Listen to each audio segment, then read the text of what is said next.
Though many factions within the Imperium of Man conduct elements of their work in the shadows, very few are as secretive as this one. Founded almost without the Emperor's knowledge in the Great Crusade, it's an organisation whose members are dispatched to deal with some of the greatest enemies of the Imperium. Organised into their temples or clades, they are an expert killer, recruited and enhanced from youth to be incredibly capable special operatives. Though brought further under Imperial authority during the Great Crusade, its master holds a permanent seat on the Senatorum Imperialis, just like its founder held a seat on the Council of Terror, with loyalty beyond doubt and supposed access to the Golden Throne itself. He or she is known as the Grand Master of Assassins, the first of them being none other than Malcador the Sigillite, and the temples that form their organisation are known collectively as the Officio Assassinorum. My name is Michael for Tactica Imperialis, and welcome to 40k Stories. The Officio Assassinorum was likely founded early in the Great Crusade, presumably on Terra, either beyond the knowledge of the Emperor or at least beyond his direct jurisdiction. 7 masked individuals gathered at a place called Mount Vengeance, I'm assuming that's on Terra but I can't guarantee it, and they formed a pact. These 7 were the Master of Assassins, much later revealed to be Malcador the Sigillite, and the 6 Directors Primus of the Assassin Clades. I assume the clades had been founded independently, and then the Master of Assassins brought them together later. These 4 individuals, 4 men and 2 women, 6 individuals, were the sires Vindi Cat, Eversa, Culexus, and Vainest, and the siresses Calidus and Venenum, and their clades would go on to form the temples of the Assassinorum. A 7th temple was founded much later, but is now extinct and effectively a failed experiment. The agents of the Assassinorum worked in the dark, dispatching the enemies of the Emperor as a statement of sorts. There was nowhere to run, nowhere to hide. They were not under the direct authority of the Emperor or his war council, many of whom likely didn't know they even existed, and presumably to aid in this secrecy, their numbers were probably minuscule. It is said that only a single agent was dispatched into the field, 3 at most, though in these cases the agents came from the same clade, though whether this means there was only ever 1 to 3 assassins deployed at a time, I'm not sure. It could have just as easily meant that each clade only dispatched 1 to 3 at a time. Obviously, given the secrecy of the Assassinorum, especially in these early days, it's impossible to know who their targets were or what their deployment and success rates were. It was during the Horus Heresy that the work of the Assassinorum would be brought more into the light. I'm curious if they ever would have been without it, at least while Malcador was alive. Over about 2 years, 8 assassins were sent individually to kill Horus, all of them failing in the ultimate goal, but coming close at least a couple of times. In response, and on the advice of Constantine Valdor of the Custodes, Malcador created the first Officio Assassinorum Execution Force, a cross-clade formation containing an assassin from each of the temples, in order to deal with the traitor Warmaster. Led by a Vindi Cat assassin, the execution force of course failed as well, killing a double put in place by a tipped-off Horus. But this was partially due to an encounter with a counter-assassin dispatched by Erebus called Spear. A Culexus assassin deemed too unstable by his masters, Spear was captured by Erebus and bonded with a demon. Yes, blank bonded with a demon. I'll talk a bit more about the Culexus later. Sounds odd, but it's a thing. His mission, of course, was to kill the Emperor, but he was killed by the execution force on the now dead world of Dagonet, despite taking 4 of them down with him in the process. After this failure, it's unknown if the Assassinorum had another go at killing Horus, but the Emperor assumedly came to be more aware of their actions due to the heated argument between Valdor and Rogel Dawn about the use of assassins and other shadowy tactics. The Lord of Mankind settled it with the statement, "No more shadows, no more veils," which implied that even if the Assassinorum didn't have to disband, it would not be working outside of direct Imperial jurisdiction anymore. So it would prove after the end of the heresy. The newly formed High Lords of Terror now have the sole power to deploy assassins. The Grand Master of Assassins may ask for permission to do so, but requires a 2/3 majority in the Senatorum Imperialis to actually make it happen. They do hold a permanent seat on the High Lords, so they effectively need 7 out of 11. If an assassin is deployed without approval from the Senatorum, both the Imperium and Mechanicus consider it high treason, so I assume that said trespasser will likely find the Assassinorum turned on them in response if the Inquisition doesn't get them first. Over the millennia since it was brought under the Imperium's control, the Officio Assassinorum has claimed likely huge numbers of victims, including some incredibly high-profile targets. The most famous scalp, though not completely confirmed, is that of the Night Lord's Primarch Conrad Kurz, believed slain in M31, but other famous kills include Ethereal Supreme Aunvat of the Tau, and, scarily, Lord Solar Macarius. As in their early days, it's doubtful we know all the targets of the Assassinorum or their overall success rate, but such is their reputation at least, that I doubt a huge proportion of targets make it away alive. Some do, however, The Siege of Rax, a huge and devastating campaign for the Imperium in M41, would have probably been averted if the Assassinorum's agent had done their damn job before it even began. Though every temple of the Assassinorum will train or recruit slightly differently, there are a few consistencies at least. Most, if not all, assassins are recruited young, though what the average age is we're unsure, from one of two places, pretty much. Just like for the Astartes, feral worlds are a popular recruiting ground, but the other main source is the Schola Progeny. This is an academy run by the Adeptus Ministorum, training orphans that are instilled with incredible loyalty to and faith in the Emperor. The progeny, as they are known, go on to become commissars, navy officers, or members of the Adeptus Sororitas among other things, but a select few will be chosen for the Assassinorum. These two candidate pools are brought to a secret location on Terra where the Assassinorum Temple is located, but their training begins even before they arrive. The training is intense even in this early stage, seemingly involving both solo exercises and once against other candidates, and the survival rate just for this is only 1 in 10 before the prospective assassins have even reached the cradle of humanity. The survivors are then divvied up among the assassin clades, commonly known today as temples, though whether this is done partially at random I don't know. It can't be totally random given the genetic trait of a particular temple, so I'd be curious to know exactly how it's done. Does every temple call dibs, or do they have individual recruiters, or what? I don't know. From there, the training assumedly continues to grow in intensity under the direct scrutiny of individuals known as Lord Assassins, the leaders of the various temples who will mould the novice assassin into the ideal agent, but will rarely if ever go into the field themselves. I'll go into the different regiments for the various temples later, at least as far as we know, but it's also expected, at least by me, that the Lord Assassins will also be responsible for the small number of death cult assassins sent by the Inquisition to the Assassinorum for training. Death cults are fanatics who commit blood sacrifices in the Emperor's name, often making pilgrimages to ecclesiastical temples as a way of offering said sacrifices, and if an Inquisitor deems them a valuable enough asset to their retinue, the Assassinorum will be given the cultist to improve their abilities further. Outside of these temporary additions, the only non-assassin members in the Assassinorum are the auxiliary staff, such as astropaths and navigators among others, though such individuals have no outside contact and assumedly never leave the Assassinorum temple. When the assassins are ready to be deployed, a decade after their arrival on Terra, they are outfitted with some of the strangest and finest equipment to augment their abilities that are often due to implants as well as training. They wear a sprayed-on bodysuit known as Sin Skin to enhance their strength and make infiltration easier, they have lightning-fast reflexes seemingly able to dodge frickin' bullets, and their weapons are sometimes from alien or other forbidden origins. Again, we'll go more into that a little later because, well, if I do it now, kind of spoils the fun, doesn't it? Perhaps the most famous or infamous incident involving the Officio Assassinorum was the one known as the beheading in M32 just after the War of the Beast. This incident was, in effect, a coup d'etat made by the Grand Master of Assassins at the time, Draken Vangerich, who had formerly led the Vainest Temple. Makes me think that the Grand Master doesn't work with the temples anymore and just oversees everything. Interesting. He had been left in effective command of the Imperium by the Lord Commander at the time, Maximus Thane, formerly of the 5th Exemplar, then the Imperial Fists. But he'd grown frustrated with the ineptitude of the High Lords who had, quite frankly, been pretty damn useless during the war. Eventually, once word came back of the actions of the Fabricated General, who teleported Ulanor for experimentation rather than exterminatus it, Vangerich snapped.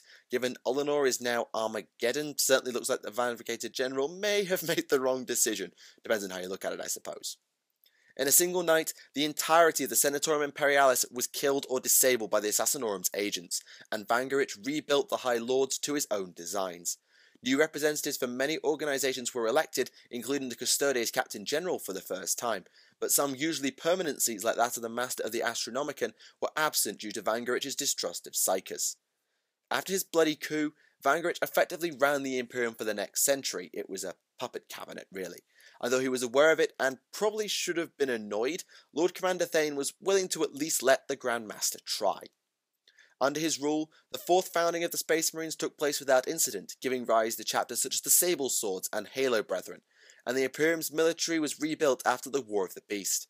Even Terra was properly refortified. All told, Vangerich didn't seem too bad of a leader on the surface, and maybe he did seize power out of a wish to see the Emperor's will done. But he was a tyrant, and as his rule continued, he became more and more unstable. None dared speak out against or challenge him, for the Assassinorum now controlled and guarded the Imperial Palace, and his only known detractor, fellow Venom assassin Beast Cruel, was bested and converted into an Aversa assassin as punishment.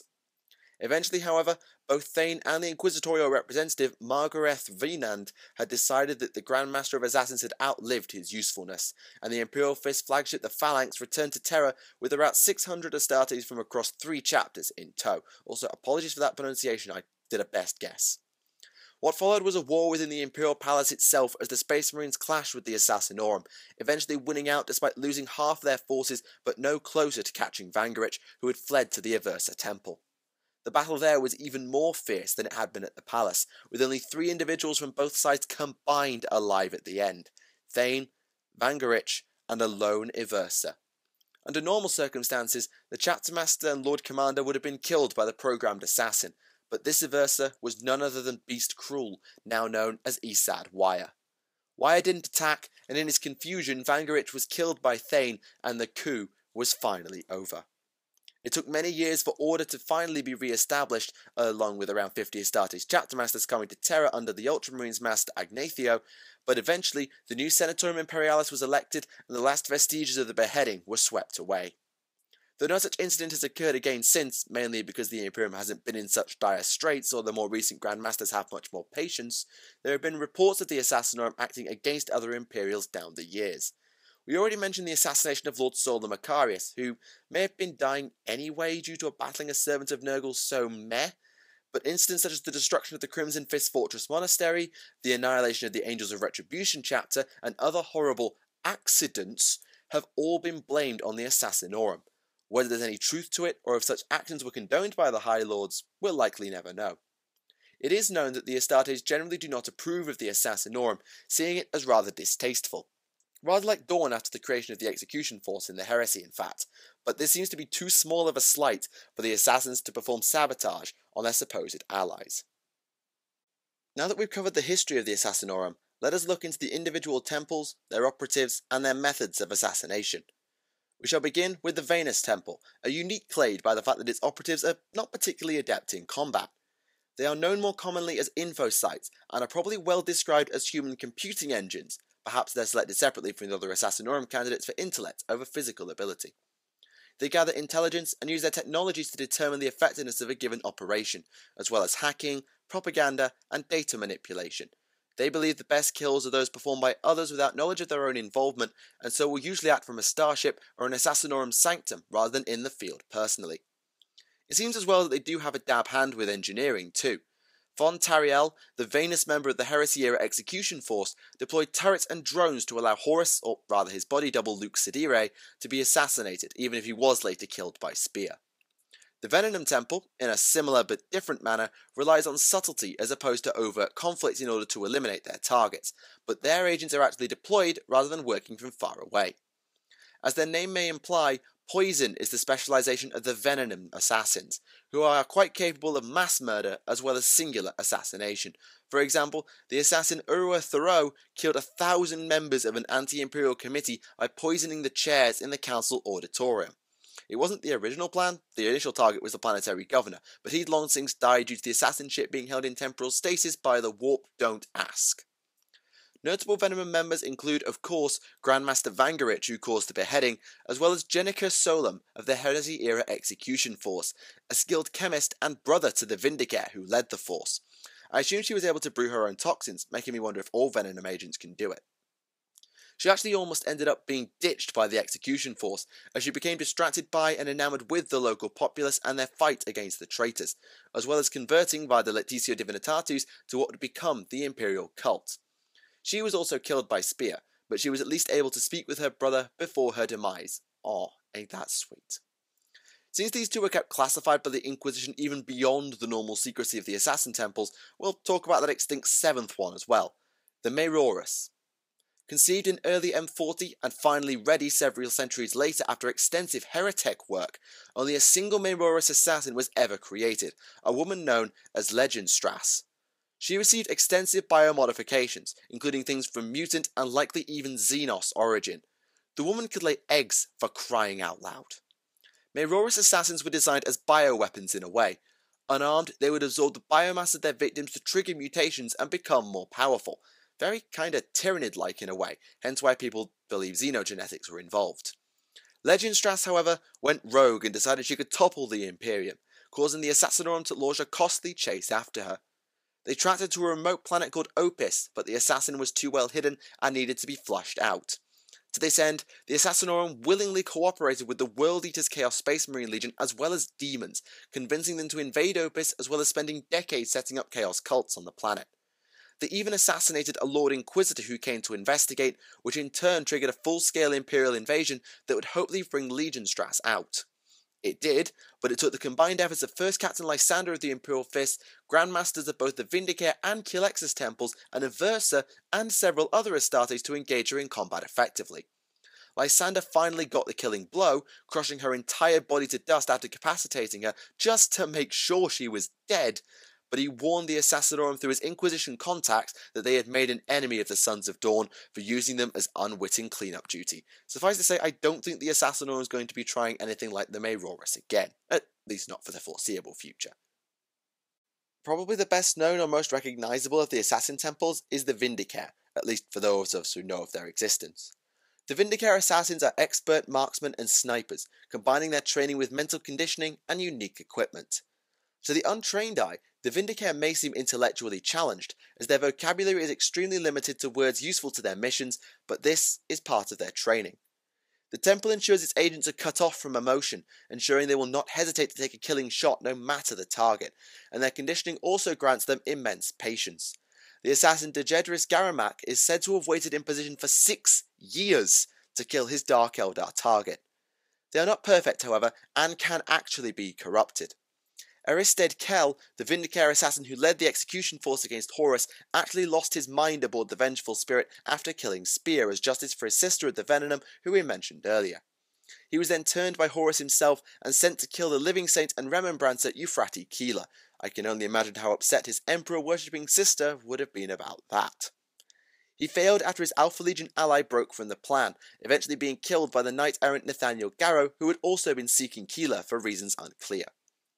Other notable Vindicator operations include the assassination of the Inquisitor on Otis in the hunt for Legendstrass, and the failed assassination that led to the Siege of Vrax, as well as the attempt made on Commander Farsight during the Second Agralan campaign. Oshova only survived thanks to the intervention of fellow 8 member Commander Bravestorm. In terms of war gear, the Vindicator makes use of the Exitus rifle, a unique sniper made to each assassin's specifications and capable of chambering specialised ammunition to eliminate any target.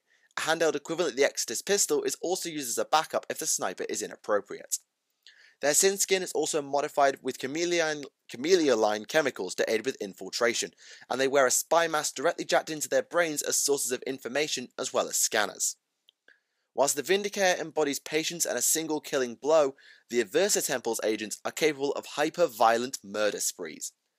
Aversa assassins, as I hinted earlier with Isad Wire, are programmed in some way. Their training makes them hate all of the Imperial's foes with a near-suicidal loyalty, and they are further augmented through horrifying surgeries and genetic engineering.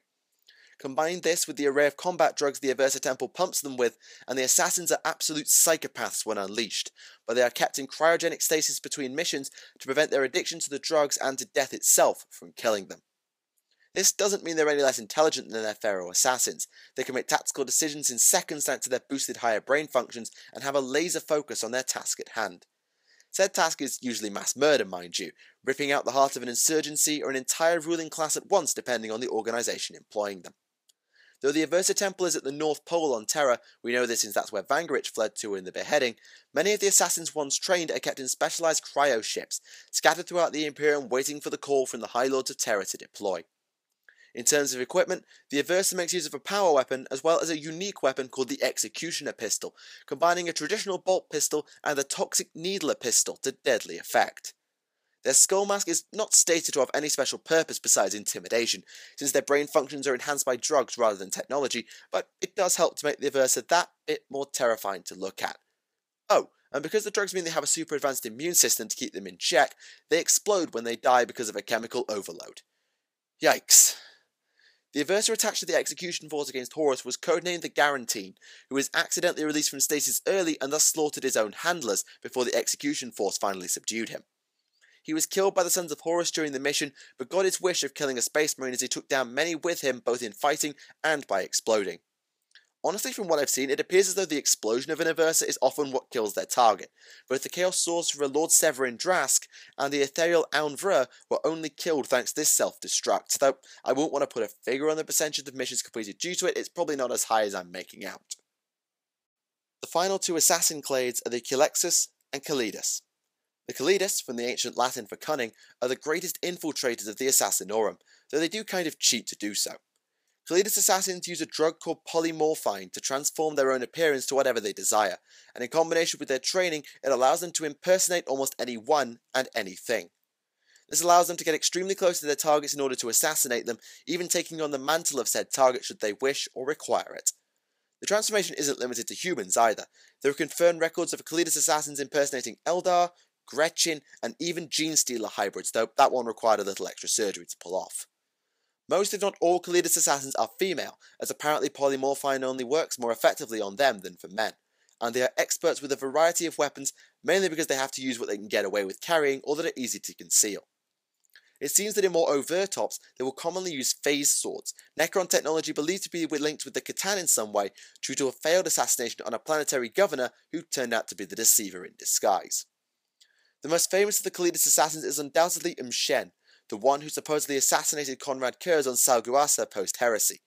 It is thought she was allowed access to the Night Haunter as well as safe passage after completing her task, but she was hunted down and killed by Talos Valcoran, who disobeyed the Primarch's order not to do so. An unnamed Calidus was dispatched on Agralan to kill Commander Shadowsun, but the commander was able to survive with the aid of her guards and kill the assassin. The heresy execution force's Calidus was known as Coin, an assassin who would condemn any who worshipped the Emperor as a god. May explain why the Venom kept her distance for the rest of them. Coin was killed by spear, but it was their efforts that gave the Vindi Cat the chance to put the pariah down. I say there because Coin had actually apparently forgotten their gender, having been shapeshifting for much of their life. It's probably her, but won't want to be sure. Speaking of pariahs, one more temple, the Culexus, whose members are all blanks and probably mostly male as far as I know, since female blanks will often become Sisters of Silence. The rarest of the assassin temples due to the rarity of blank genetics and the intense training, the Culexus temple has one type of target, Psychers. They are unnerving to all people and horrifying to Psychers like all with the pariah gene, but unlike the average blank, the Culexus have the tools to further ruin a Psycher's day. Their signature weapon, the Animus Speculum, fires negative psychic energy that supposedly focuses the blank aura of the assassin into a weapon and stops it affecting their allies too badly. At least apparently. We're not 100% sure how it exactly works. Mortal Psychers aren't the only ones at risk either. Vadrax killed the Chaos Lord Malfesius just after he ascended to demonhood and was thus more vulnerable to the pariah. The Culexus are invisible to demons, so whether Malfesius saw his death coming due to having once been mortal, not sure. The Eldar are terrified of the Culexus as you might expect, and try to destroy their temple, said to be on an unknown planet beyond the reach of the Astronomicon as opposed to Terra, but their vision showed that to do so would lead to the death of Craftword Alatok, and so they called the whole thing off. The Culexus in the execution force sent after Horus was called Iota, who apparently spent much of her time working alongside the Venom assassin to aid the local populace. Not stated she was an Emperor worshipper, but I find it unlikely. She was the closest of the execution force to actually killing Spear besides Kel, who finally finished him off. Iota was going to win, but her blood was spilt, which allowed Spear to destroy her. His party trick was to turn the psionic abilities of his foes against them as long as he could get a genetic lock, and blood was the usual way to do so. He was on Dagonet to find a document with the Emperor's blood upon it as his way to kill the Lord of Mankind. It was also a Culexus who was dispatched as part of the Agralan execution force with great success, able to hunt down and kill the Tau Ethereal Supreme, Aunva. For those curious, the Aversa was taken down by the 8 thanks to the efforts of Oblotine 9-0. Go that AI. Why the Culexus were sent as opposed to the Calidus for the Ethereal is unknown. Some believe the Ethereals have some sort of psychic effect on the Tau, even if it is unconfirmed. So maybe the Imperium was testing a theory as opposed to anything else. Then again, blanks are disturbing for everyone, so I don't know if they even learned anything. So end the tales of the Officio Assassinorum. Though it was founded beyond the Emperor's knowledge and control, the Assassinorum has almost always strove to eliminate the enemies of the Lord of Mankind, with great success. With a diverse range of agents and equipment in combination with an intense training and recruitment regimen, it is well established at this point that there is nowhere to hide from the Assassinorum, as they always have the tools to take you down. That's not to say they're perfect, as we know several targets have been able to survive, and the less said about the beheading the better. But on the whole, if the Assassinorum is after you, then your days are probably numbered. Now, where to go next on our whistle-stop tour of terror and the organisations upon it?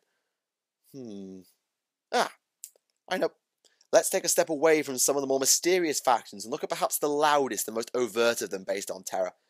It'd be good to show the folks back home what this whole religion malarkey is all about, even if we don't quite get it back in the Enclaves. I'm not going to speak of the main empire, who knows how the Imperial's plumbing work. For now though, it is time to end. Thank you all for watching, my name is Michael for Tactica Imperialis, and I'll see you all again. Goodbye.